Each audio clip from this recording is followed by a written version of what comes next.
Não foi?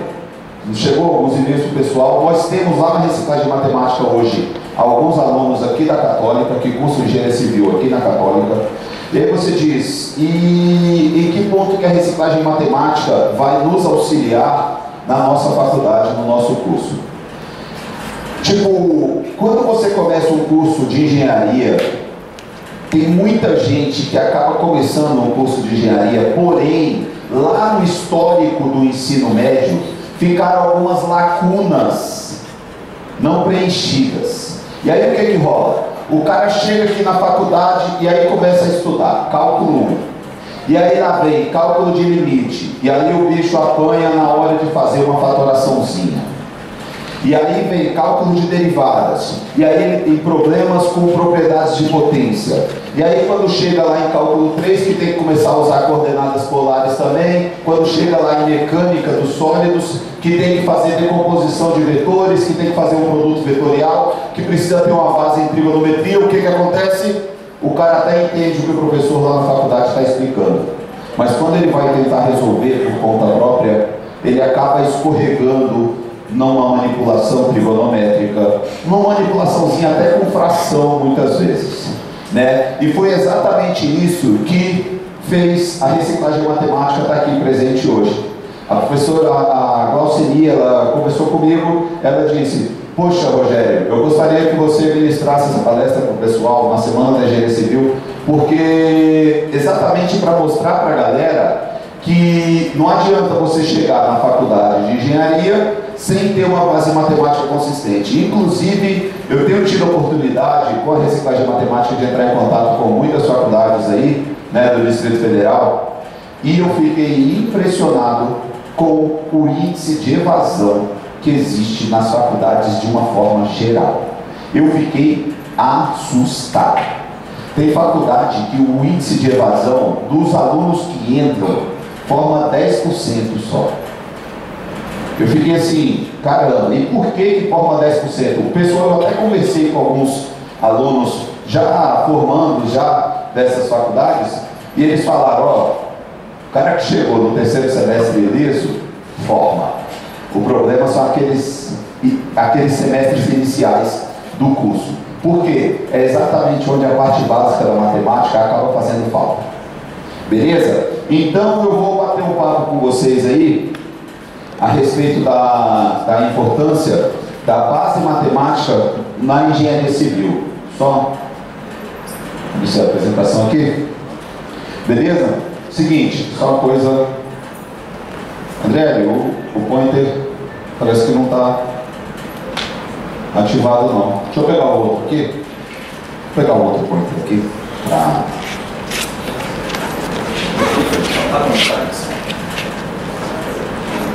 Pronto, obrigado. Ótimo, muito obrigado. Sim. Tá bom, obrigado. Prontinho. Gente, com relação ao mercado de trabalho para o engenheiro civil, se você for analisar, o curso da moda hoje é engenharia civil. É impressionante. Tipo, por exemplo, lá na UNB, por exemplo, vestibular da UNB, tradicionalmente sempre foi direito, a segunda maior nota de corte. Hoje o direito está no bolso da engenharia civil. Está completamente no bolso da engenharia civil, né? Davi, você poderia pegar os papéis que estão ali embaixo e distribuir o pessoal? Ali embaixo da então, tipo assim, o pessoal vou fazer engenharia civil, por quê? Se você, como eu disse, aumenta o número de vagas nas instituições de ensino, agora principalmente isso daqui, ó. A necessidade de melhorar a infraestrutura no Brasil hoje está uma coisa absurda. Se você perceber aqui em Brasília mesmo, nossa senhora, teve greve do metrô agora, Deus o livre guarde. Eu quero ver uma criatura aqui dentro dessa sala que não sofreu algum tipo de transtorno por conta dessa greve do metrô. E aí o pessoal está projetando o quê? Construir estacionamento na esplanada dos ministérios, né, para 10 mil veículos, mas só que sem analisar, por exemplo, a situação do escoamento da água lá, por exemplo. Lá na UNB a gente estava discutindo umas coisas a respeito desse projeto, e assim, se realmente for colocado em prática, nossa senhora, o que está bom pode piorar, o que está ruim pode piorar, podemos dizer assim, né? A necessidade também de estradas, portos, a gente está vendo aí Copa do Mundo, Deus nos acuda, que ainda não chegou, mas dentro de um mês, com certeza, na realidade a gente já tem, né? E isso daqui é que eu vim falar, gente. O baixo nível educacional do país, de uma forma geral, não é questão de uma instituição A, uma instituição B ou uma instituição C. Se você for analisar o que tem acontecido com o rendimento dos alunos brasileiros nessas provas internacionais, semana passada, por exemplo, saiu o resultado de que o Brasil tinha feito uma pesquisa com 40 países e o Brasil antes tinha ficado em 19º e agora ficou em 39º, desculpa, e agora ficou em 38º. Aí você fala, poxa, melhorou. Não, não melhorou. Aí você fala, não, ele melhorou uma posição. Não, é porque ele piorou, mas só que o México piorou mais do que o Brasil, e aí o Brasil acabou passando o México.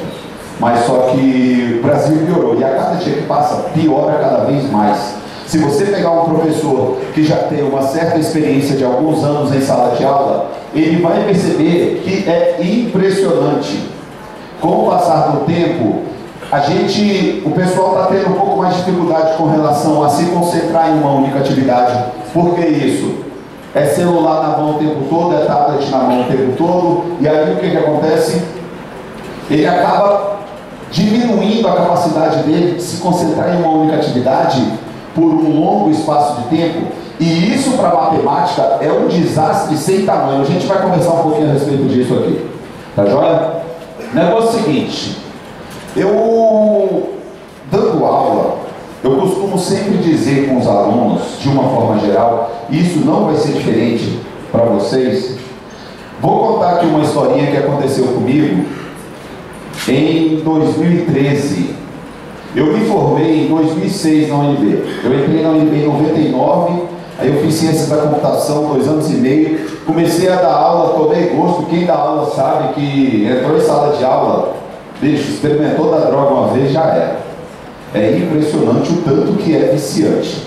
Eu sou apaixonado por sala de aula, eu não me vejo fazendo outra coisa, apesar de estar fazendo um curso de engenharia civil, mas só que eu não vou abandonar a sala de aula na minha vida nunca, porque é o que eu falei, é tipo uma droga. E aí o que aconteceu? Eu voltei para a UNB em 2012, enferrujado. Eu tinha feito cálculo 1 em 99. Eu fiz física 1 em 99. E aí eu cheguei lá na UNB em 2012 e fui fazer mecânica dos sólidos. Rapaz, início de mecânica dos sólidos, está lá a galera falando a respeito de condições de equilíbrio, de um corpo rígido, isso e aquilo. E eu fazendo o quê? Pegando o livro de Física 1, pegando o livro de Física do ensino médio, e nem ali porque a professora estava explicando. Por quê?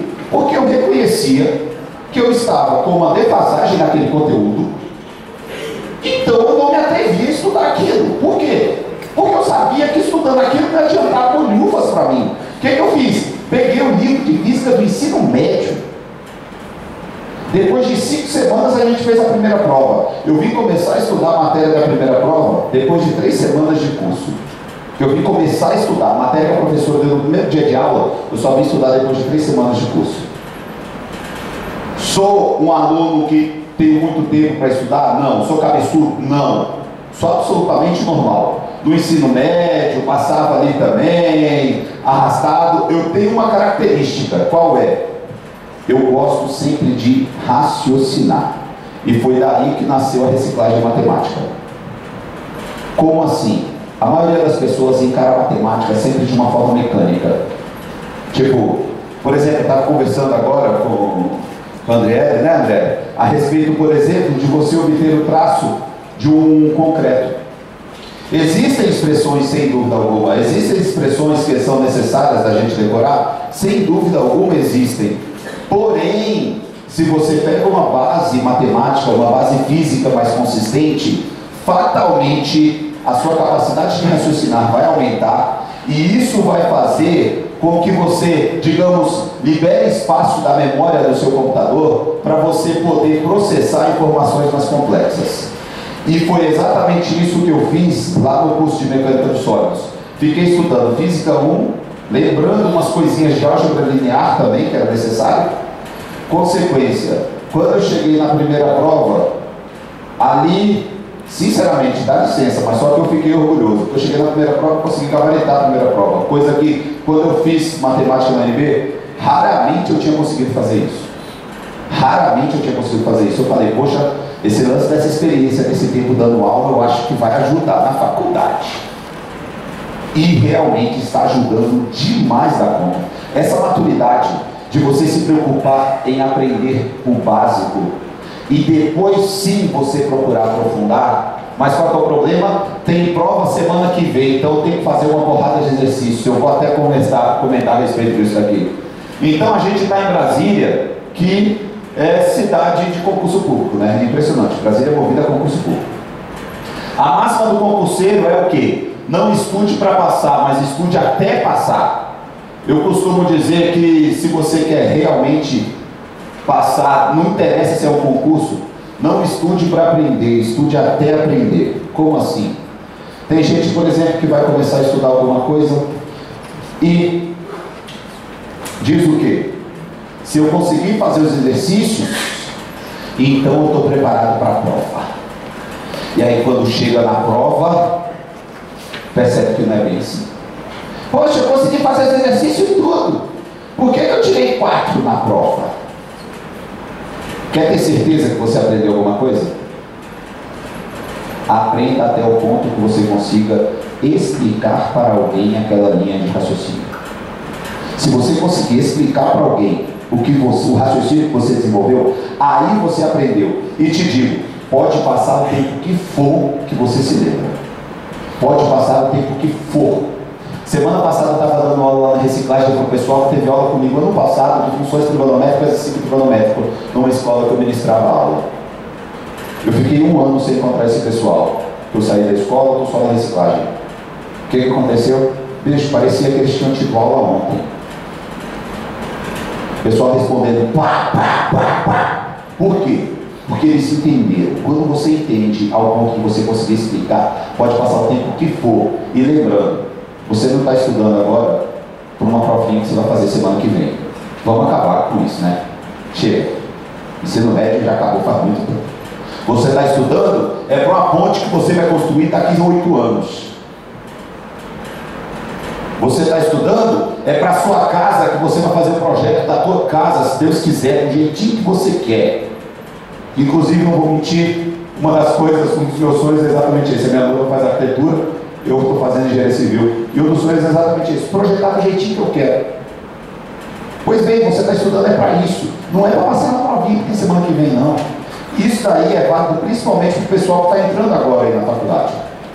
Né? Então, continuando, eu vou falar aqui um pouquinho a respeito da filosofia lá da reciclagem, para você entender um pouquinho como que funciona, rapidamente mesmo. Lá, o que a gente procura fazer? Ensinar matemática desde seus conceitos mais básicos, acelerar o raciocínio, aumentando a habilidade de efetuar cálculos matemáticos mentalmente e aumentar a confiança com os conceitos básicos, proporcionando assim maior possibilidade de aprofundar em conceitos mais complexos. O que rola aqui? Desculpa. Você às vezes está lá estudando uma série da vida, aí tem lá ou mais x quadrado, mais x ao cubo, mais x à quarta, mais x à quinta. Aí você tem que fazer uma manipulaçãozinha algébrica nisso daí. Você fala, poxa, isso daí é um polinômio de 5º grau. Beleza, isso daí é um polinômio de 5º grau, mas só que você pode perfeitamente resumir isso daí. Por quê? Porque o mais x ao quadrado, mais x ao cubo, mais x à quarta, mais x à quinta, é uma soma de uma progressão geométrica com 6 termos, de razão x. E aí, se você domina PG, só lembrando, PG é matéria de 1º ano do ensino médio. Se você domina PG, um abraço. Se você domina PA, fatalmente você vai ter muito mais facilidade. Por exemplo, olha essa perguntinha daqui, bem simples mesmo.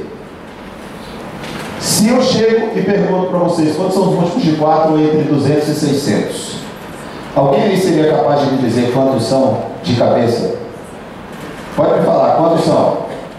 Tenta fazer aí, gente. É sério, pode falar. Aqui a gente está aqui não é para acertar, não. É simplesmente para participar. Quantos vocês acham que são? 100? 100? 100. 600 menos 400. 600 menos 200. 400. Dividido por 4, 100, não é isso? Não só 100 não. Primeiro problema. Você se reparou, mas os 200 e os 600 não vão fazer parte do intervalo. Porque afinal de contas, qual é o seu nome? Rodrigo? Seu nome? Oi? Hidens. Quantas pessoas existem entre o Hidens e o Rodrigo? Entre eles, 4. E do Hidens até o Rodrigo? São 6? O que eu estou perguntando ali? Entre 200 e 600. Só um comentáriozinho. Isso aqui é aquela paradinha lá de intervalo aberto, intervalo fechado, que no primeiro ano você ficou sofrendo. É a mesma coisa. É a mesma coisa. Mas a gente está lendo. No caso aqui é um intervalo aberto. O 200 e o 600 não fazem parte desse intervalo. Então, para você resolver um problema desse tipo, o primeiro problema, eu ainda estou querendo saber qual é a soma, né? Mas não vamos entrar no método das somas primeiro. Primeiro problema, qual que é o primeiro múltiplo de 4 em questão? Você concorda que é o 204? Depois do 200, o primeiro múltiplo de 4 é o 204? E o último? É o 596. Então, você vai ter uma sequenciazinha com os múltiplos de 4, 204, 208, 212, 216, 588, 592, 596. Se você perceber, você tem aqui uma progressãozinha aritmética de razão igual a 4. E aí o que acontece? De 204 até 596, você acrescentou quantas unidades? É só fazer uma diferença simples, né? Vai dar 392 unidades, não é isso? Pois bem, essas 392 unidades não foram feitas em sucessivas parcelas de 4? Se você dividir este valor por 4, você não vai descobrir quantas vezes que você somou 4 unidades? Você somou 4 unidades ao todo 98 vezes. As pessoas cometem o equívoco de dizer que são 98 múltiplos de 4. Só tem um problema. Olha para a tua mão que você vai entender o porquê que não são 98. Quantos dedos tem na sua mão? 5. Quantos intervalos existem entre os seus dedos? Só 4. Lembra do N-1 da fórmula da PA? É daí que ele vem. É exatamente por conta dos intervalos da tua mão. Por quê? Porque se você tem o primeiro termo, você não tem um intervalo ainda. Mas para você ter um intervalo, você precisa do segundo termo. Ou seja, você só tem um intervalo, significa dizer que você acrescentou a razão apenas uma vez. Se você tem 3 termos, você tem 2 intervalos, 4 termos, 3 intervalos, 5 termos, 4 intervalos. Se você tem 98, você concorda que esse 4 ele é adicionado a cada intervalo e não a cada termo? Se são 98 vezes que eu adicionei o 4, significa dizer que são 98 intervalos. Se são 98 intervalos, então são 99 múltiplos de 4. Por acaso você errou alguma questãozinha de PA, de PG, por ter contado a razão uma vez a mais ou uma vez a menos? Mas só que a maioria das pessoas, para resolver um problema desse tipo, precisa do quê? A fórmula do termo geral da PA. Qual que é mesmo? Lembrei. AM é igual a 1 mais N menos 1 vezes R. Aí você substitui o AM por 596, substitui o A1 por 204 e substitui a razão por 4. E aí, ao substituir, você faz a manipulação algébrica e calcula N igual a 99. Agora eu te pergunto, qual o raciocínio que está por trás disso? Não tem raciocínio algum. E olha só um problema dessa natureza. Eu estou fazendo operações básicas, gente. Eu estou fazendo soma, subtração, multiplicação, divisão. Só uma observação. Como é que você somaria essa sequência daqui? Sendo bem sincero, como você somaria essa sequência? 3 mais 5, 8, mais 7, 15, né? Mais 9, 24, com 11, 35, com 13, 48, com 15, 63, com 17, dá 80, com 19, 99, com 21, vai dar 120. Só tem uma coisa, imagina que você tem 50 reais e a sua namorada, o seu namorado tem 30 reais. Aí o que tem 50 empresta 5 para o que tem 30. Quanto que os dois tinham antes? Não era 30 com 50 que dá 80? Quantos que ele tem agora? 35 com 45, que dá os mesmos 80? Onde é que eu estou querendo chegar? Imagina que a metade da esquerda é o que uma pessoa tem e a metade da direita é o que a outra pessoa tem. No início, um tem 3 e o outro tem 21. Os dois juntos não tem 24? Depois um tem 5 e o outro tem 19. Os dois juntos não tem 24? Depois um tem 17 e o outro tem 7. Continua com 24. 15 com 9, 24. 13 com 11, 24. Como são 10 termos, você não está somando o número 24 5 vezes? 24 vezes 5 é 120? Será que precisa ficar fazendo de 1 em 1? Só um detalhe. Isso daqui é aquela fórmula, né? Sn é igual a 1 mais a n vezes n sobre 2. Eu não posso me esquecer porque eu posso ter necessidade, por exemplo, de distribuir pilares em uma rampa e esses pilares vão ter que ficar igualmente espaçados e eu vou ter que descobrir qual vai ser a altura de cada pilar. Pois bem, no problema desse tipo, a altura de cada pilar vai formar uma progressãozinha aritmética, porque se você tem uma inclinação constante, vai ser uma progressão aritmética. Aqui, ó, 24, 5 vezes. E aí o que é que acontece? Como é que você faz essa soma então? Quanto é que dá 204 com 596? Não vai dar 800? 592 com 208? Não dá 800? O que você faz? Você conta 800, a metade da quantidade de termos. São 99 termos, você conta 800. 99 sobre 2. Você fala, 99 não dá para simplificar por 2. Mas 800 dá. E quanto é que vai dar 400 vezes 99? 499 vezes? É só você fazer o 406 vezes, que dá 40 mil, menos o 400 uma vez. A resposta vai dar 39.600. Essa é a soma de todos os múltiplos de 4. E perceba que a gente não está usando fórmula alguma aqui. A gente não está usando fórmula alguma. Beleza? Tipo, no caso, por exemplo, de você fazer a produção de um concreto. Você tem diversos tipos de concreto. E o que vai determinar o tipo de concreto, por exemplo, o concreto que você vai usar para fazer uma laje, não vai poder ser o mesmo concreto que você vai usar, por exemplo, para fazer o reboco lá de uma alvenaria. E o que vai mudar de um para o outro?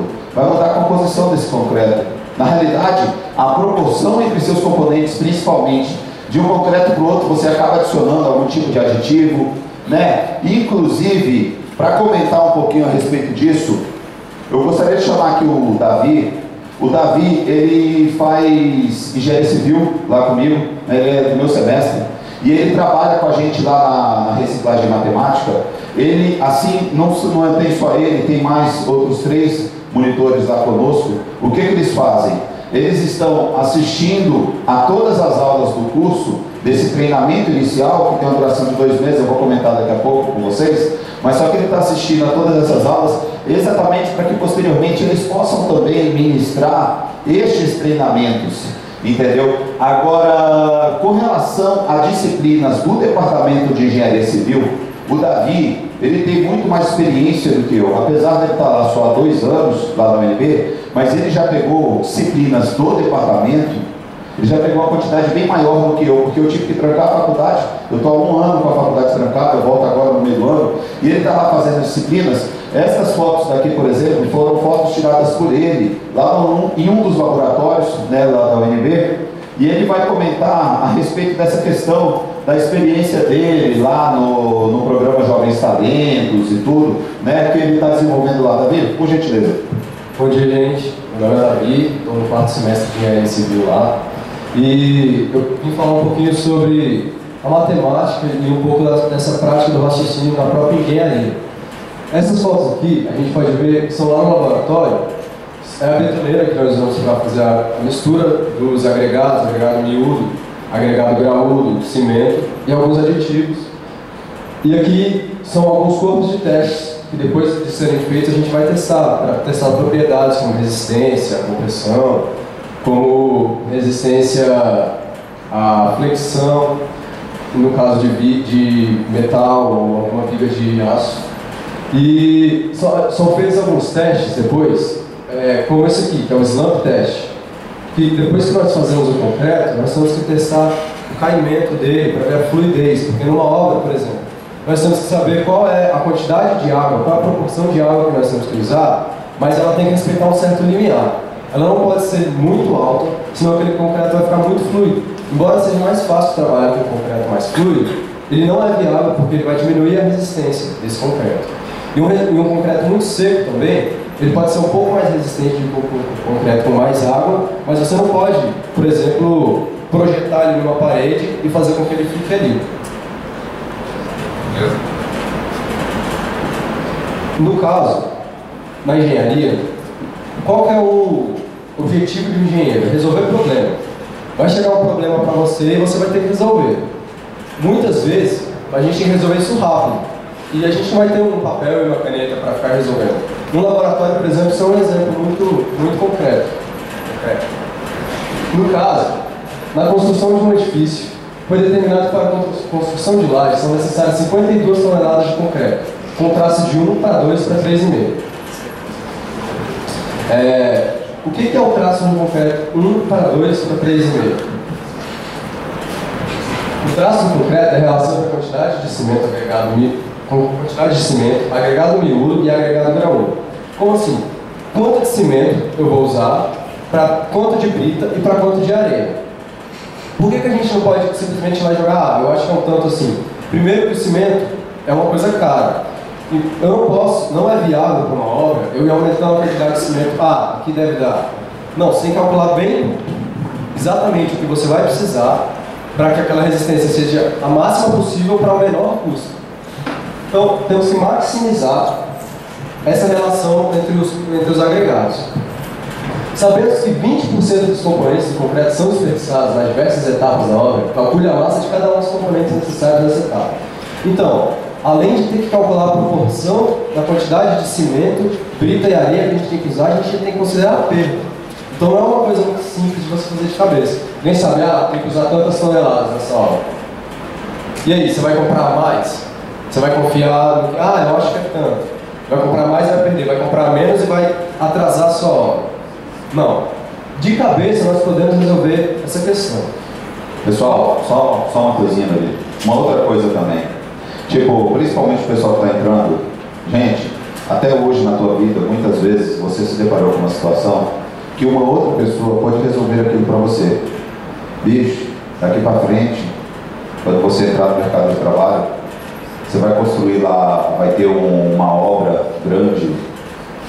O responsável pela obra vai ser você, meu irmão. Vai ser você, meu velho. Se você cometer algum tipo de falha, e Deus o livre e guarde, alguma obra que você for responsável entrar em colapso, bicho, cadê? Foi mal. Você está estudando para isso, você vai ser bem pago por conta disso. Então, tipo, quanto mais base matemática você tiver, quanto mais raciocínio, quanto mais conhecimento você tiver, mais condições você vai ter de aprofundar os seus estudos. Mais qualificado você vai ficar. Olha só um probleminha desse tipo daqui. Eu gostaria de desafiá-los neste momento agora. Com isso daqui, vocês poderiam me dizer, eu vou dar aí uns 2 minutinhos para vocês rapidamente. Será que vocês conseguiriam me dizer qual vai ser a quantidade em massa? Eu estou colocando o traço aqui em massa, você poderia fazer o traço do volume, aí você vai fazer análise de densidade também, mas não vamos entrar nesses méritos.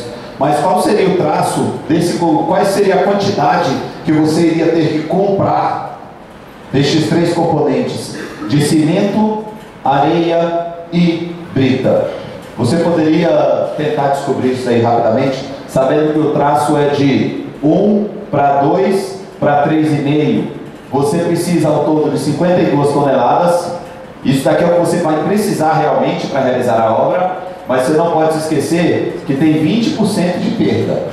Então, se você comprar 52 toneladas, você não vai ter a quantidade necessária. Você não vai ter a quantidade necessária. A quantidade necessária, no final das contas, tem que ser de 52 toneladas. Por gentileza, tenta encontrar rapidamente aí esses valores. Isso daqui não é problema de engenharia, não. Isso daqui é problema de grandezas proporcionais, assunto de primeiro ano do ensino médio. E que é cobrado em concursos públicos. Por favor, tentem aí rapidinho. Vou dar 2 minutinhos aí, rapidamente. Tá joia? Vê aí, rapidinho.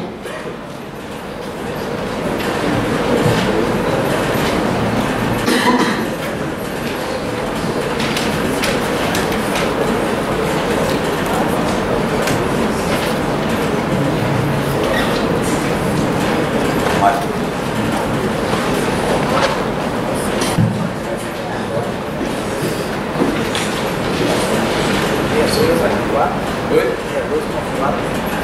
De quê? De quê? Material. Não. Ah.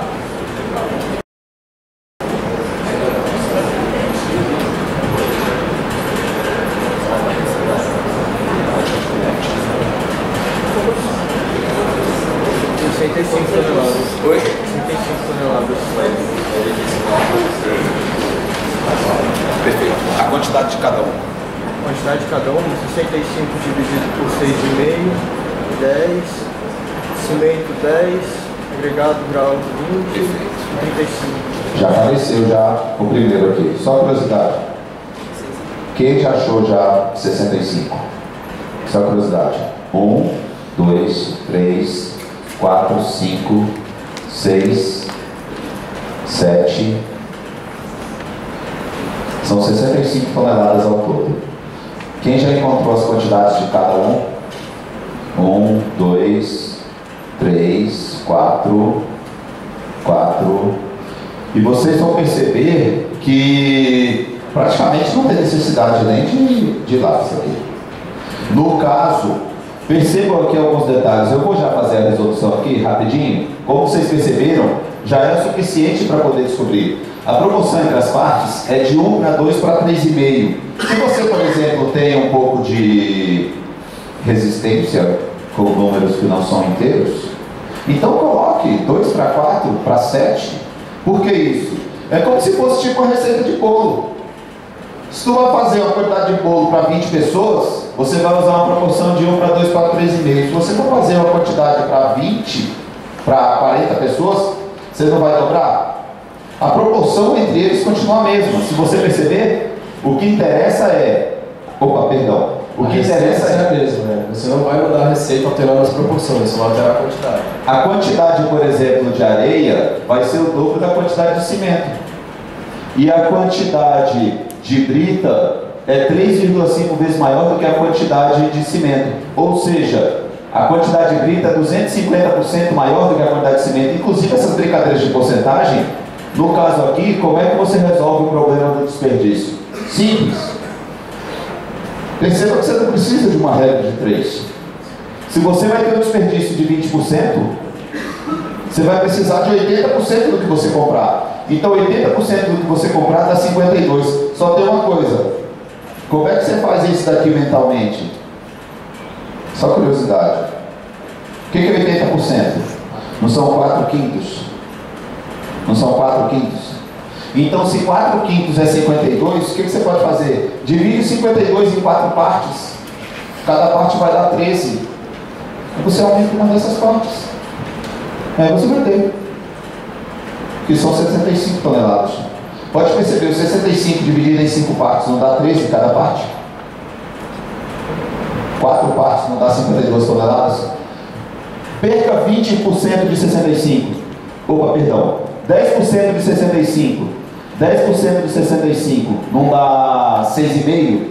20% dá o dobro de 6,5, que é 13? Pega 65 e tira 13. Aqui, por exemplo, eu já vi muita gente num problema desse tipo fazendo o quê? Bem, se vai perder 20%, então é só dar um aumento de 20%.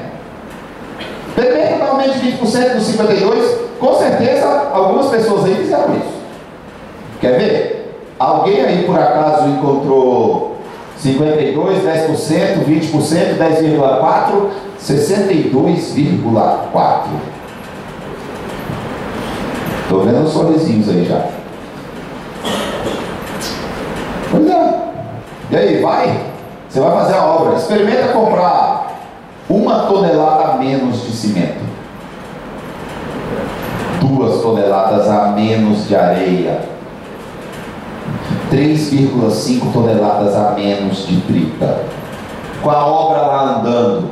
Às vezes você precisa de uma licitação, você está concorrendo a uma licitação de alguma coisa. Aí vai acontecer o que aconteceu no Estado Nacional, né? Vai aumentando. Mas se fosse só isso, tudo bem, mas vamos deixar em off, né? Vamos deixar em off. Aí o que acontece? Como a gente colocou 2, 4 e 7, se você perceber, a quantidade total de partes deu 13. Aí você pega 65, divide em 13 partes, vai dar 5.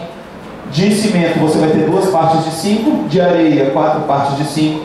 e de brita 7 partes de 5. Olha só, eu estou falando de uma situação simples de você fazer o traço de um concreto e, no entanto, não tem necessidade de você ficar, ai meu Deus do céu, como é que calcula o traço, isso e aquilo. Gente, se você pega a base consistente, você vai se preocupar, ao invés de você se preocupar de como calcular os traços, você vai se preocupar em conhecer os diversos tipos de concreto, em conhecer os diversos tipos de aditivo que tem, em se preocupar, por exemplo, que na hora de você fazer um concreto, por exemplo, para uma barragem, você tem que se preocupar com a questão da temperatura do concreto, que ele vai esquentar horrores, porque é um bloco gigantesco de concreto que você vai estar construindo. Se você errar uma dosagem, você pode fazer essa barragem estourar, meu irmãozinho, você vai ser responsável por isso. E além disso, o que também é importante é saber analisar o resultado, se aquilo ali é coerente com a realidade. Porque o programa de computador está cheio hoje em dia. Por que os 3 primeiros módulos, geralmente os 3 primeiros semestres de engenharia, geralmente são iguais e são aquelas matérias mais básicas, digamos assim, não tão aplicadas? Porque a gente tem que saber e ser capaz de analisar os resultados se são coerentes ou não. Porque o programa de computador está cheio aí. Para que vai servir um engenheiro se ele não souber analisar aquilo? Um programa de computador faz aquilo no seu lugar. Nesse caso, se desse uma quantidade absurda, você calculou de cabeça, não, isso aí está errado, tem algum erro nesse programa, vamos compilar de novo, vamos fazer de novo. Porque a gente tem que ser capaz de ter esse discernimento entre o que está certo e o que está errado, o que faz sentido e o que não faz. E é importante isso, né, tanto no raciocínio quanto na matemática.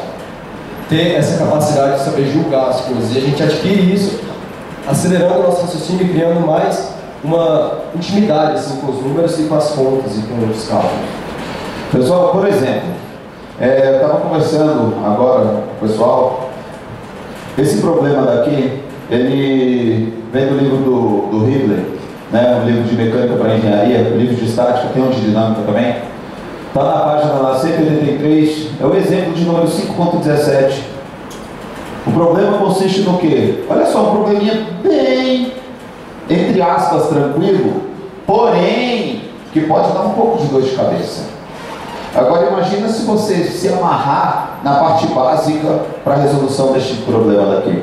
O problema é o seguinte, que tem uma barra que é usada para sustentar um vaso de 375 newtons, né, de peso. Determine a tração desenvolvida nos cabos A, B e AC. Você tem 2 cabos aqui, ó. Aí você tem uma parede, tem um apoio, que ele restringe o movimento nas 3 direções, mas permite a rotação. Né? Ele restringe o movimento em X, restringe em Y, restringe em Z, mas só que permite a rotação. E aí você tem esta barra, percebam que ela está sobre o eixo Y, ou seja, ela está perpendicular ao plano XZ, né? E na ponta dela tem um cabo. Esse cabo está estendido para 2 pontos sobre a parede. Um ponto que está 0,2 metros à direita do eixo Z e 0,3 metros acima do eixo Z, e o outro está simétrico em relação ao eixo Z. E esta barra tem um comprimento de 0,6 metros. Eu vou só mostrar a resolução formal. Isso daqui, parece que vocês veem mecânica 3, não é isso? Acho que é mecânica 3, parece que o pessoal estava comentando aí, o pessoal que já está. Mas para ver se você vê problemas dessa natureza aqui mais ou menos, mais para frente. Agora eu vou só mostrar a resolução formal, tá? Não vamos entrar nos métodos de como que se resolve. Mas você vai perceber aqui, quando você constrói o diagrama de forças, você vai ter as 3 forças de resistência aqui no ponto O, e você vai ter as 2 trações e a força peso. No caso, nós estamos desconsiderando o peso da barra que estaria atuando no centro de massa, né? E aí, fazendo-se análise vetorial, você vai escrever a força AB, né? Você vai pegar os vetores unitários nas 3 direções e vai calcular a norma, vai verificar qual é a fração da força B que está em cada um dos eixos. Se você quiser, você pode calcular usando a fórmula, né? Fazendo o mesmo com a força C, você vai perceber que a diferença da força AC para a força AB está só no eixo X, que um fica voltado para um lado, o outro fica voltado para o outro, ou seja, na direção do vetor unitário I. Aí você vai ter também a força C aqui, as 3 componentes da força C. E aí depois você escreve a equação de equilíbrio do momento, a soma dos momentos em relação ao ponto O tem que ser igual a zero. Aí você faz o momento, que é o braço, né, multiplicado pela força, sempre perpendicular, tudo. Aí você vai fazer uma multiplicaçãozinha vetorial.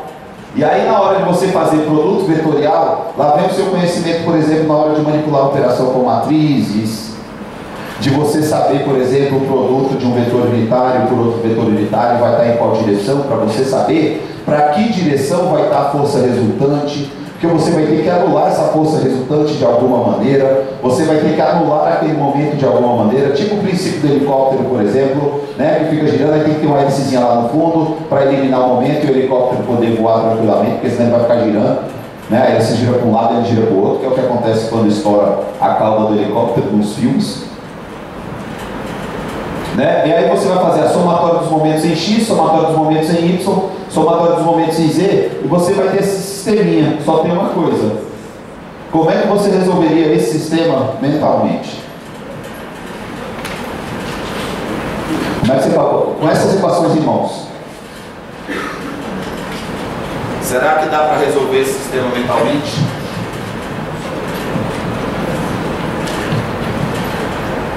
Agora eu não quero lápis, não. Só na caixota.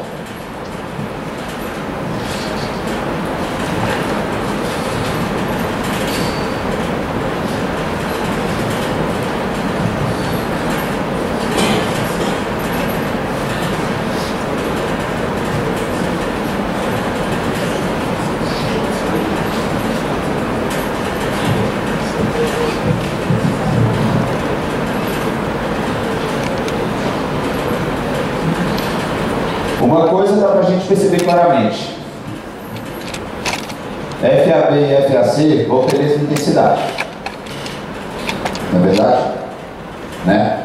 Tipo, se menos 12 sétimos de FAB mais 12 sétimos de FAC for zero, então com certeza FAB é igual a FAC. Você não precisa passar para o outro lado trocando sinal, aí corta o 7, corta o 12, não. Bate o olho e fala. Se FAB e FAC são iguais, então coloca o FAB ali, ó. 18 sétimos de uma coisa mais 18 sétimos dessa mesma coisa, não vai dar 36 sétimos? 36 sétimos da força tem que dar 2.250. Quanto que vai dar a força?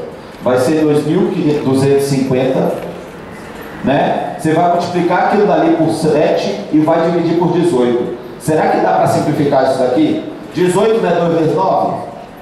Você conhece alguma coisa que multiplicado por 9 dá 2.250? 9 vezes 200? Não. 9 vezes 300? Não. Vai dar entre os dois. 9 vezes 250? Opa! 10 vezes 250 é 2.500. 2.500 menos 250 dá 2.250. Dá para simplificar por 9, olha só que legal. E aí o que você vai ter? 2 sétimos com 2 sétimos vai dar 250. Então 4 sétimos vai ser 250. Quanto que é 250 vezes 7? Vai dar 1.400 com 350, vai dar 1.750. É isso? Aí você pega o 1.750 e divide em 4 partes. 1.750 por 2 vai dar 875. 875 por 2, a metade de 800 é 400. A metade de 75 é 37,5. Vai dar 437,5 é o valor de cada um. Tá aqui, ó. Aí você fala: ah, você treinou isso antes. Eu resolvi selecionar essa questão ontem. E eu resolvi nessa questão, quando eu preparei essa apresentação, não tinha isso aqui, ó. Quando eu preparei, não tinha isso aqui. Aí eu falei: peraí, precisa de lápis para resolver esse negócio? Não. Dá para resolver mentalmente. Mas se você desenvolver essas habilidades, aí você fala: poxa, pessoal, você está falando esses negócios de fazer conta de cabeça. Sinceramente, quando eu for trabalhar, eu vou pegar a calculadora. Eu vou pegar a calculadora. Ó, vou ter meu HP lá, ó. Um abraço. Concordo plenamente. Concordo plenamente. Só tem um detalhe: se você tivesse uma noção da velocidade de raciocínio que você adquire, do tanto que a sua cabeça começa a processar as informações mais rapidamente, se você diminuísse a dependência de ficar usando calculadora, Bicho, você já tinha jogado esse treco fora no seu ensino médio, ó. Agora, graças a Deus, que eliminaram a calculadora, pelo menos no Enem. O UNB ainda está resistindo ainda. Mas Enem, concurso público, não rola. Ah, você vai fazer concurso público mais para frente? Depois não reclama. Se você não passar no concurso público, porque faltou uma questão. E você perdeu muito tempo fazendo conta lá atrás. É porque você está dependente de calculadora. Gente, não é simplesmente chegar na resposta. Se fosse só chegar na resposta, eu concordo plenamente com vocês. Mas não é só isso. Tem muito mais por trás disso. Beleza? Tipo, só para vocês visualizarem, eu coloquei aqui, tem um programinha que vale para vocês, tá? No site do Cabri mesmo, vocês conseguem desenhar, vocês conseguem esse programa, que é o Cabri 3D. Lá no próprio site eles oferecem lá uma versão para download lá, tudo, né? Que não é crack nem nada não. Você pode baixar tranquilamente. E aí esse Cabri 3D, eu estou mostrando aqui os diagramas de forças, para que vocês possam perceber. Tá vendo esse triângulo aqui? Ele tem um vetor aqui que é o 0,3. Esse vetor é o 0,3. Essa componente aqui é 0,2. E essa outra componente é 0,6. Se você analisar, a gente está falando da diagonal de um paralelepípedo reto retângulo. Que lá no primeiro ano você estudou em geometria espacial que a diagonal é raiz quadrada de A quadrado mais B quadrado mais C quadrado. Mas que com dois teoremas de Pitágoras hiper simples, você descobre o valor dele. E aí, com ele em mente, você não vai ter maiores problemas, por exemplo, para perceber que este ângulo daqui, você vai perceber que esse cateto, que é o cateto sem o ângulo, ele vai ser uma componente desse outro vetor verde aqui, ó. Ele é uma componente desse vetor verde. E aí o que ele vai entrar? Amanhã vocês têm um mini curso de trigonometria, não é isso? Não é? O que significa o seno de um ângulo, hein? O que significa? Não é como calcula. Como calcula, beleza. Cateto oposto ou cateto adjacente. Mas o que significa isso? Você já se perguntou?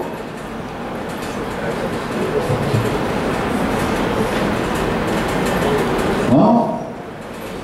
Então vamos lá. Imagina seu nome? Luiz. Seu? Heitor? Vamos imaginar que o Heitor tem R$40 na carteira e o Luiz tem 50. O Heitor tem quantos por cento do que tem o Luiz? O Heitor tem 40 e o Luiz tem 50. O Heitor tem quantos por cento do que tem o Luiz? 80%? Não é só você dividir 40 por 50? E interpretar o resultado? 40 sobre 50 é 0,8. E o que é 0,8? 80%? Então, quando você divide uma grandeza por outra, você está descobrindo qual é o percentual do numerador em relação ao denominador? Pois bem, isso é seno. Seno é o percentual do cateto sem o ângulo em relação à hipotenusa. Então, se você tem um triângulo com ângulos de 30 e 60 graus, e você sabe que o seno de 30 é meio, pô bicho, se a hipotenusa é 50, coloca logo que o ângulo oposto a 30 é 25, porque ele é 50%. Para quem ficar cateto oposto sobre a hipotenusa é igual a, aí olha na tabela, ou então olha no ciclo trigonométrico, ou então olha na tabela trigonométrica. Vamos entender o que significa o seno, vamos entender o que significa o cosseno. Se você vai construir uma estrada de 1 km, com uma inclinação grande de 20 graus, por exemplo, essa estrada vai alcançar uma ponte, sei lá, essa ladeira vai ter um alcance horizontal de quanto? Se o seno de 20 é 0,34 e o cosseno de 20 é 0,94, e a ponte tem 1 km, no final das contas você vai elevar o seu nível de quanto? O seno não é 0,34? Quanto que é 34% de 1 km? 340 metros? Pronto, este ponto estará 340 metros acima do início da ladeira. Mas isso se você entende o que é porcentagem. Se você interpreta que uma divisão entre duas grandezas, ela pode ser interpretada como sendo o percentual do numerador em relação ao denominador. E aí depois, quando você for estudar física, você vai perceber, por exemplo, o que é pressão? Como é que calcula a pressão? Força sobre área. O que significa isso? É a força exercida por unidade de área. Se você entende que dividir uma grandeza por outra, é você descobrir para cada unidade do denominador quantas equivalentes no numerador, você vai pegar essas fórmulas de física tudinho e vai guardar no bolso, porque ela não vai servir para nada. Se você interpreta isso e tem um problema, por exemplo, lá de cinemática, se você entende o que é pressão, se você entende o que é aceleração, você vai ter problemas mais complexos de física. Você entende o que é uma constante, por exemplo, de uma mola, que uma mola tem uma constante de menos 180 newtons por metro, significa dizer que a cada distensão de 1 metro, ela está exercendo uma força de 180 newtons. Se você distende a mola em 10 metros, você vai ter uma força de 1.800 newtons. 1.800 newtons, por exemplo, pode colocar essa mola daí, esse elástico, por exemplo, para colocar um caboclo para pular de bungee jump. Porque, afinal de contas, uma pessoa com uma massa de 90 quilos, ela vai ter menos de 900 newtons. E aí você não precisa ficar substituindo isso aqui, isso acolá, para você ficar calculando essas coisas todas. Mas isso se você pega a base. Isso se você pega a base. Então, principalmente para aqueles que estão começando agora o curso de engenharia civil. Gente, é sério. Cuidado. Muito cuidado. Se você está tendo algum tipo de dificuldade no início do seu curso e você percebe, você reconhece que essa dificuldade é oriunda de algumas lacunas que ficaram sem ser preenchidas na sua base matemática, sugestão. Vai correr atrás de livro de ensino médio. Sério. Quantas pessoas que a gente conhece que morrem de medo de matemática? Nós somos exceção. Nós somos os loucos da sociedade. Né? Ave Maria, faz engenharia. Você nunca ouviu falar isso, não? Mas Deus o livre. Deus é mais. Com certeza, todo mundo aqui já ouviu isso aí. Certeza absoluta. Beleza? E aí, olha só, você analisa que tem outro triangulinho para você fazer decomposição de vetores. Né? Eu coloquei os dois triângulos juntos. Você percebe que, se você faz um teorema de Pitágoras no azul, você descobre essa componente aqui diagonal. Aí, se você faz um outro teorema de Pitágoras no verde, você descobre o vetor todo. Só um comentário. Aqui é 2, aqui é 3 e aqui é 6. 2, 3 e 6. Quer entender de onde que veio 2 sétimos, esses negócios todos? Pois bem, 2 ao quadrado é 4, 6 ao quadrado é 36, 3 ao quadrado é 9, 36 com 4 é 40, 40 com 9 é 49, raiz de 49 é 7. Então aquela diagonal ali é de 7. Se você pegar a componente em x, é 2 de 7. A de z é 3 de 7. E a de y é 6 de 7. Sabe aquele 2 sétimos, 3 sétimos e 6 sétimos que estava lá na resolução? Que foi feito lá com o cálculo de norma, isso e aquilo, usando o vetor unitário I, J, K. Pois bem, olha só o que a gente está fazendo. Está fazendo uma análise de geometria espacial de primeiro ano. Eu poderia estar perfeitamente conversando a respeito disso daqui com o pessoal de primeiro ano. Que é isso que o pessoal estuda. Mas qual que é o problema? É que lá no primeiro ano, quando você vai aprender geometria espacial, você fica, meu Deus do céu, tem que decorar um montão de fórmula. Só curiosidade, quantas fórmulas de geometria a gente tem que realmente decorar?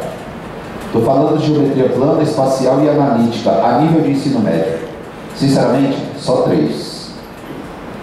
É a fórmula da área da superfície de uma esfera, que você, pelo menos eu não consigo demonstrar, utilizando a matemática do ensino médio.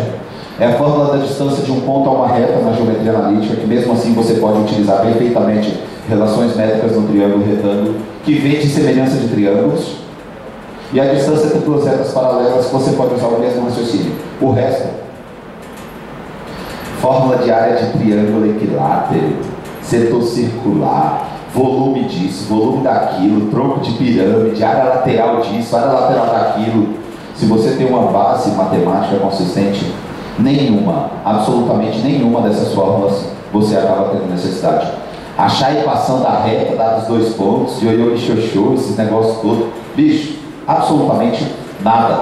Qual que é o problema? A gente já está chegando perto do fim, né? Eu vou só adiantar um pouquinho. Tem um programa que é o Implot. Você pode colocar aí? Aqui, ó. Esse programinha daqui também é válido, tá? É um programinha que tem do próprio Windows. Você pode baixar lá um adicionalzinho do Windows. Esse programa, ele constrói gráficos em 2, em 3 dimensões, tudo bonitinho. Você pode fazer estudo de vetores. Aqui é exatamente uma representação da situação que a gente acabou de ver. Percebam que a gente está falando de paralelepípedo reto retângulo. E resolvendo um problema de equilíbrio em 3 dimensões. O pessoal já apanha muito no de 2. Quando insere uma 3ª dimensão, normalmente é um Deus nos acuda. Se você tem essa base, você vai poder analisar só um detalhe. A gente não precisa falar a necessidade da condição de equilíbrio de uma estrutura, né? Se ela não estiver equilibrada, a não ser que seja uma estrutura dinâmica, aí tudo bem, mas a maioria das coisas que a gente vai construir é feita para ficar parada. Beleza? Pode voltar lá, Davi, por gentileza? Obrigado. Então, gente, eu tinha também algumas análises aqui, só para vocês perceberem a que ponto que a gente chega. Se você analisar o gráfico de uma função quadrática simples, o que acontece com o gráfico dessa função daqui? Você tem a função quadrática. O que acontece se você escrever isso daqui? Em vez de x ao quadrado, eu quero construir o gráfico de x menos 3 ao quadrado. Ela sofre um deslocamento para a direita. Só um detalhe, é mais ou menos esse o princípio de você fazer deslocamento de eixos coordenados para você simplificar um problema um pouco mais complexo. É exatamente esse princípio daqui. Agora, se você pega essa função x menos 3 ao quadrado e subtrai 4, você faz agora um deslocamento vertical. E aí o que você vai ter? Perceba que o vértice estava no ponto 0, 0. Quando eu desloquei 3 unidades para frente, ele foi para o ponto 3, 0. Quando eu desci 4, ele foi para o ponto 3 e menos 4. Você consegue enxergar nessa expressão aqui o 3 e menos 4? Quem faz isso aqui valer 0? Não é 3? E quando isso for 0, a função não vale menos 4? Por que eu estou falando isso? Está aqui o... Eu até coloquei aqui, desse jeito aqui, daqui a pouco eu vou voltar também nisso. Mas, está aqui o x do vértice, quem faz isso vale 0. O y do vértice é o menos 4. Só um detalhe. Esse negócio de x do vértice e y do vértice que a gente estuda na parábola, lá no primeiro ano, no 9º ano do ensino fundamental, você já vê esse negócio, para calcular o tal de delta. Aqui, você vai ver a rodo maximização, minimização de uma função, ponto máximo local, ponto mínimo local, ponto de inflexão, teste de derivada primeira, teste de derivada segunda. Quando é isso, você tem um conhecimento já pelo menos básico do que você viu no primeiro ano, fatalmente você vai poder se preocupar com as técnicas de derivação que você vai estudar. Só um detalhe. Será que dá para descobrir as raízes sem usar o lápis? Em outras palavras, se você tem uma função desse tipo, x² menos 6x mais 5, olha como você pode reescrever essa função. Deixa eu não coloquei a animação aqui, falha minha. Como é que você pode reescrever essa função daqui, ó? Se você dividir esse termo central por 2, aqui é uma função quadrática simples, ax² mais 2x mais c. Você pode perfeitamente reescrever essa função desse jeito. X menos 3 ao quadrado. Por quê? O quadrado do primeiro termo está aqui. Menos 2 vezes o primeiro vezes o segundo está aqui, quando você faz a distributiva. O problema é que 3 ao quadrado é 9. O que eu faço com 9 para virar 5? Subtrai 4. Ou seja, essa expressão, em uma linha, você pode reescrevê-la desse jeito. Agora, como é que você encontra as raízes disso aqui? Para seguir, aproveitar que ele está aqui embaixo, não tem jeito, está acostumado com sala de aula, é quadro. Só uma coisa, você conhece algum número que tirando 4 dá 0? Qual número que tirando 4 dá 0? 4, todo mundo concorda? Você conhece algum número que elevado ao quadrado dá 4? 2. E o menos 2? São 2, concorda? Tem 2 números que elevados ao quadrado dão 4? Ótimo. Qual o número que tirando 3 unidades dá 2? 5? E qual é o número que tirando 3 unidades dá menos 2? 1? Não, são as raízes, na verdade. Afinal de contas, 5 menos 3 é 2, 2 ao quadrado é 4, 4 menos 4 é 0. Coloca o 5 lá em cima. 5 ao quadrado é 25, menos 6 vezes 5 é menos 30, 25 menos 30 mais 5 também dá 0. E a fórmula de Bhaskara fica onde nessa história? Isso sem falar que isso vai fazer sentido. Quer ver como vai fazer sentido? Isso aqui não é o quadrado de um número real? Qual é o menor valor que o quadrado de um número real pode assumir? Pega um número real qualquer, eleva ao quadrado. Qual é o menor valor que o quadrado de um número real pode assumir? Pode ser negativo? O número real elevado ao quadrado pode ser negativo, gente? Então qual que é o menor valor que ele pode assumir? 0. Concorda? Então nesse pedaço o menor valor dele é 0. Qual é o valor de x que faz isso aqui valer 0? Não é 3? É o valor de x que faz a função atingir o seu menor valor? É o tal do x do vértice. E quando x for 3, a função assume seu menor valor, que é menos 4. Percebam como com essa análise daqui faz mais sentido você falar em valor do x que faz a função ser mínima e o valor mínimo da função. E aí, com base nisso, você pode ter, tá aqui, ó, essa discussãozinha daí toda, né? Aí eu coloquei aqui também um probleminha, que era um projeto de uma igreja, que será construído um portal com 40 metros de largura no formato de uma parábola. O ponto máximo da parábola fica no centro do portal, a 8 metros de altura. Se duas pilares de sustentação forem posicionadas simetricamente de forma que a distância entre elas seja o dobro da distância de cada uma delas, como mostra a figura, quais serão as alturas de cada pilastra. Isso aqui é um problema de função quadrática, bem simples, que você vai ter que resolver. Porém, se você interpretar tudo isso que eu falei, não vou entrar nos méritos aqui, que não vai dar tempo, mas se você interpretar tudo isso, você vai perceber que praticamente não tem muitas necessidades. Você vai descobrir o valor da constante A, fazendo uma análise bem rápida. Observe que a gente não está usando a fórmula de Bhaskara, não está usando nada aqui. E descobre a altura final. Beleza? Isso daqui não vai dar tempo, encontrar a equação de reta. Eu quero comentar aqui rapidamente com relação a como que funciona o trabalho lá na reciclagem matemática, né? Que é o seguinte: a reciclagem ela nasceu de onde? Eu, nesses anos dando aula para ensino médio, pré-vestibular, concurso público, eu percebi que, sinceramente, eu entrava para dar uma aula, por exemplo, para concurso público, e aí a pessoa falava, ó, 6 encontros, raciocínio lógico. Beleza. Aí daí a gente falar de conectivos lógicos, tabela verdade, lógica de argumentação, e ainda, alguns concursos também cobravam ali análise combinatória, probabilidade, coisa do tipo. Eu entrava para dar aula, e sinceramente, eu entrava completamente consciente que eu estava dando aula ali para aqueles 20% de alunos que tinham uma base matemática já legal, e que são esses 20% que estão concorrendo por alguma vaga efetivamente. Os outros 80% ainda vão precisar pegar uma bagagem um pouco mais pesada. E isso não é só numa turma de concurso público. Isso é numa turma de pré-vestibular, isso é numa turma de ensino médio. E aí o que eu fiz? Até o ano passado eu estava dando aula para escola de nível médio e também preparatório para vestibular e concurso público. Eu pedi demissão de todos os lugares que eu trabalhava. Por que isso? Lá na UNB a maioria das matérias funciona no turno da manhã, as matérias do departamento lá da Civil. E aula em escola para vestibular concurso, 80% da sua carga é de manhã. 70% a 80%. Ou seja, eu não teria como conciliar. Né? Tem que pagar mais contas, tudo, e está estudando também. Aí eu tinha essa ideia de montar uma coisa separada de tudo, para eu trabalhar matemática do jeito que eu sempre gostei.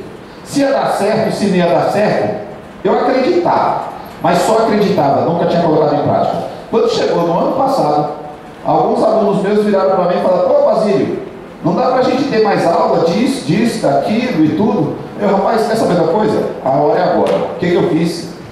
Montei a reciclagem matemática, 2 salinhas com 15 alunos só. Era uma sala para aluno de 2º ano e outra sala para aluno de 3º ano. Gente, meu queixo caiu. Não é questão de aula boa, aula ruim, professor bom, professor ruim. Mas o meu queixo despencou com os resultados que eu vi.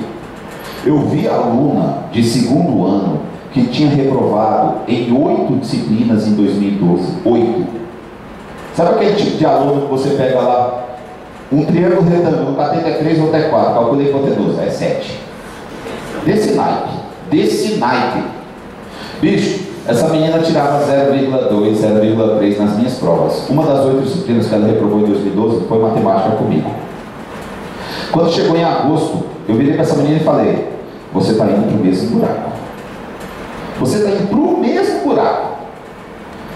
Essa menina desesperou, bicho, chorou. Eu não quero reprovar de novo e tudo. Eu cheguei e pensei: caramba, essa menina tem sentimentos. Porque, sério, velho, pense naquela pessoa apática em sala de aula, que não falava, não respondia, ficava quieta no canto. Foi lá para a reciclagem. Você sabe o que a gente fala na primeira aula da reciclagem? Abre a apostila aí, por favor. Tá aberto aí, o PDF. Eu vou mostrar aqui a apostila do treinamento básico. Vocês vão ficar assim: ai meu Deus do céu, eu não acredito nisso. É o PDF. Beleza, pode fechar aí. Ótimo. Ah não, essa aí é das questões, desculpa. É o outro PDF, eu não cheguei a abrir não. Deixa eu abrir aqui. Rapidamente, gente, me desculpem. Está aqui, reciclagem, materiais. Tem que ver como eles estão. Apostilas, módulo básico. Tá aqui. Pronto, tá aqui. Pode ir. Exato. Pronto. Módulo básico está aqui. Pode deixar. Olha só. Não dá direito para vocês verem, mas olha o que eu falo nesse módulo básico. São 2 meses estudando isso aqui. Soma e subtração de números inteiros, multiplicação e divisão de números inteiros. Você fala: não acredito. Frações, porcentagem de operações com números da forma decimal, equação polinomial de primeiro grau, sequências, progressão aritmética, progressão geométrica e função quadrática. Olha só. De onde eu parto? Tipo, eu não acredito. Eu estou voltando para o ensino fundamental. A estratégia para somar, subtrair, coisas do tipo. Aí vem as continhas. Só tem um detalhe: a primeira conta ali é 2 mais 7. Mas chega no final lá, tem lá 38 mais 79. E aí você sai fazendo contas. Maximiza aí um pouquinho, Davi, por favor. Aí você chega a contas desse tamanho aqui. Por exemplo, 46.974 por 72.385. E você faz o quê? Pode deixar, tá certo? Não, pode voltar, pode subir. Pode voltar para onde está. Aí, tá bom. Você vai olhar para isso aqui e vai falar 110.000, 118.000, 119.200, 119.350, 119.359. Aí você faz isso aqui em 10 segundos, sem usar um lápis. Por quê? Porque a gente começou aprendendo a somar desde o básico. Técnicas para ficar somando. E aí, depois disso, pode deixar, Davi. Pode deixar. Aí vem técnicas para multiplicação. Só tem um detalhe: em técnicas para multiplicação, qual é a chance, por exemplo, de fazer multiplicações como 69 vezes 36 de cabeça, 213 vezes 34 de cabeça? Aí você fala: eu tenho calculadora. Vou deixar de ser feio. O 34 duas vezes é 68, 68 com 2 zeros é 6.800. O 34 com 0 na frente é 340, 6.800 com 340 é 7.140. Falta o 34 3 vezes, que dá 102, 7.140 com 2 dá 7.242. Você vai usar a calculadora para quê? Mas qual é o problema? Se eu perguntar aqui 2 vezes 3, você vai falar 6. 3 vezes 4, 12. 4 vezes 5, 20. 8 vezes 7, 56. Batata. Por que isso? Porque acha que tem que decorar tabuada. E aí o que rola? Depois disso, é sério, gente. Vocês imaginam você chegar numa turma, olha o treinamento de fração aqui. Você imagina você chegar numa turma em que 100% dos alunos se sentem confortável com isso daqui? Eu estou falando aluno de 9º ano, 1º ano, 2º ano, 3º ano, pessoal que faz faculdade. Lá a gente tem aluno que faz civil aqui na Católica, tem gente que faz civil no CEU, tem gente que faz civil na Unip, tem gente que faz civil na UNB, engenharia automotiva na UNB, engenharia elétrica, pessoal que faz matemática, a galera que está estudando para vestibular de medicina faz 5 anos. Tem esse treinamento básico. Volta lá para palestra. Né? E tem aqui de porcentagem e tudo. Pode botar na palestra lá. Não, PowerPoint. Aí. Opa, aí.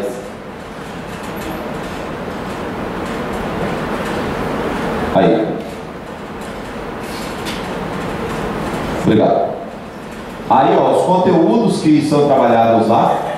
E o porquê que eu estou vindo aqui para conversar com vocês a respeito disso também. É porque lá a gente está criando módulos. Por enquanto, a gente só tem esse treinamento básico. No semestre que vem a gente vai iniciar com o módulo de geometria. Vão ser 3 meses de aula que a gente vai ver toda a geometria plana, espacial e analítica, sem a necessidade dessas fórmulas. Porém, esse módulo de geometria ele vai ser ministrado para o pessoal que está fazendo o treinamento lá agora. O curso ele funciona lá na 215 Sul, é uma salinha de aula, capacidade para 40 alunos. Aí tem diversos horários. Quem quiser, inclusive, você pode distribuir o... Pega os panfletos que tem ali, está ali na caixa, por favor, Marcos. Quem quiser, depois tem um site, é reciclagematemática.com.br, no panfleto está lá, né? Tem o telefone, tem o e-mail, tá joia? Em julho, nós vamos começar novas turmas. Qual é a filosofia de lá? Não interessa o nível de dificuldade que você tem para matemática. A gente começa com a parte básica e sana todos esses problemas de base matemática. Depois, o que você vai fazer com isso não é problema meu mais.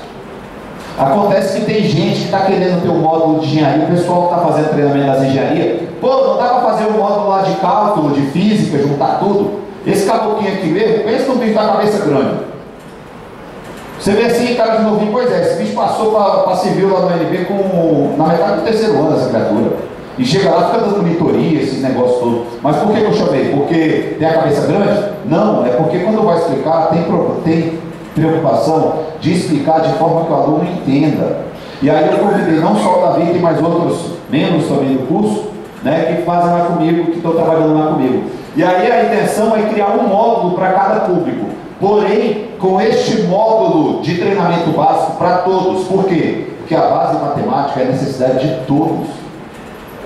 Todos, 80% da população tem problema com base matemática. Então não adianta ficar estudando derivada se você não entende fatoração. Como é que você vai fazer uma integração com frações parciais se você apanha na hora de manipular uma operação com fração simples? Não faz sentido isso. Beleza, gente? No módulo de engenharia a gente quer trabalhar isso daqui, né? Que são as funções, gráficos, trigonometria, operações com vetores, operações com matrizes, limites derivadas e integrais.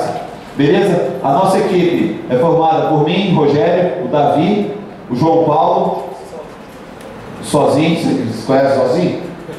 Conhece? Quem conhece? Não? Ah, não, só viu o nome, que achou estranho.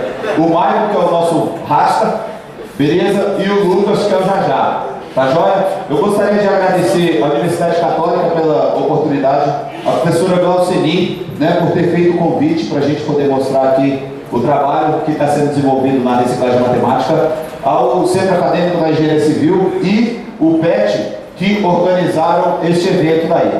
Beleza, gente? Pessoal, muito obrigado pela atenção de vocês. Qualquer informação, pode entrar em contato comigo pelo e-mail, tudo e outra. Sinceramente, a reciclagem, a gente quer fazer da reciclagem um centro de matemática em Brasília.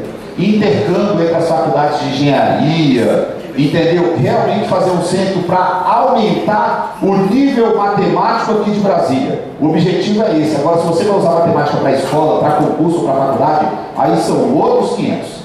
Tá joia? No YouTube tem videoaulas lá gravadas, entendeu? Tem a fanpage no Facebook também. Curte lá a fanpage da reciclagem, que vira e mexe a gente posta algumas atividades novas por lá. Tá bom, gente? Pessoal, muito obrigado pela atenção de todos vocês. Um bom dia e até a próxima oportunidade. Tchau, gente.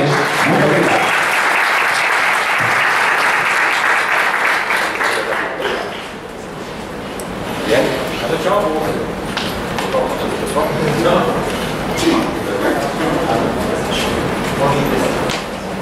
E aí, beleza? Beleza?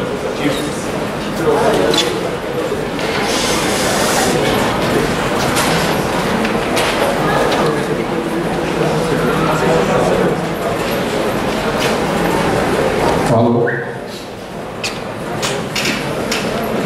só aproveitando alguns minutinhos aí, alguém tem alguma pergunta para o Basílio?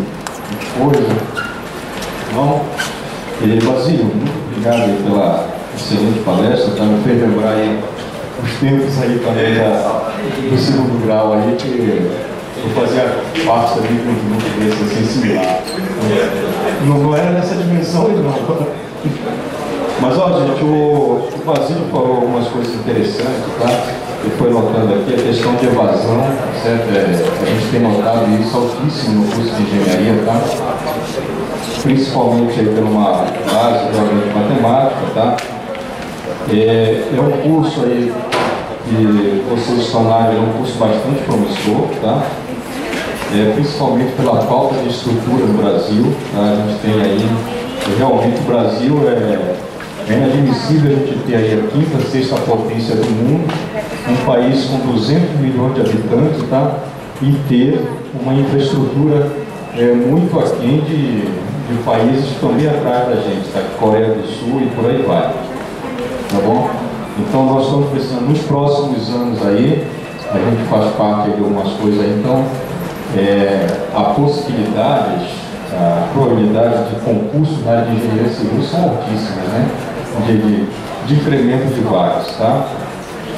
Outra coisa aí que a gente nota, viu, Basílio, que você falou, questão do baixo nível educacional, a gente está perdendo para países, tá?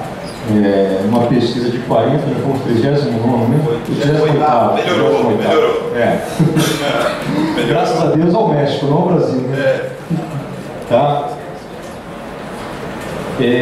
Essa questão que você falou das outras atividades, tem notado que hoje tudo é mais importante do que a educação, a internet, não sei o que mais, e nós estamos perdendo para isso, tá? Nós estamos perdendo bastante mesmo. Essa conscientização, né, também na questão do ensino médio, realmente o aluno já chega aqui, já muitas das vezes é porque a gente notou que não houve uma base lá no ensino médio. E o problema, pessoal, não é de uma instituição A, B ou C, é geral. É do sistema como um todo. É do sistema como um todo. É negócio de aprovação automática, vai empurrando com a barriga, quando chega aqui, estoura. Só tem um detalhe. Lá você finge que aprende, mas depois você não vai poder fingir que construiu um prédio. Vamos brincar de casinha. Passou o tempo. E dentro disso aí que você falou também, da questão da responsabilidade, a gente sempre fala para os alunos, gente, a gente até brinca, manda o aluno fazer uma observação, né, anota aí o cara começa a anotar. A gente coloca você, para quebrar você não precisa de 2 obras, basta uma, porque você trabalha com recursos muito altos, né? E essa questão da praticidade, muitas das vezes, o pessoal começa a utilizar programas, e não sabe o que está fazendo, né? Então, por exemplo, eu mesmo criei algumas automações, que a gente chega na obra, né? Calcula rapidinho quanto que tem que dar a carga total da obra, né? E quantos pilares tem que ter, mais ou menos, e até mesmo o engenheiro calculista não sabe o porquê, mas porque ele só está usando o programa, não sabe o que está fazendo muitas das vezes, né? Então o programa costa um resultado que você nem sabe. Então, outro dia eu cheguei numa obra aqui no Noroeste, eram 3 subsolos e 6 pisos, né? 6 lajes. Então, se você pegar aí 6, né, dá mais ou menos, quem já está começando a mexer com cálculo estrutural, sabe que dá em média de 800 quilos a 1.200 quilos por metro quadrado. Então, você pega uma média de 1 tonelada por metro quadrado, né? 9 lajes, 3 subsolos mais 6, dá 14.400 toneladas, né? Aí mais ou menos lá, a gente somou. Aí o calculista achou que era o cabeção do negócio, mas não é. Porque você faz rapidinho o negócio, sabe? Um pilar a cada 20 metros quadrados. Se você pegar um terreno, que era no caso lá, era 20 por 80, uma projeção de 20 por 80, tá? Aí você divide aí por 20 dá 80 pilares. Né? Aí quando a gente foi ver lá na prancha, eram 86. Eu calculei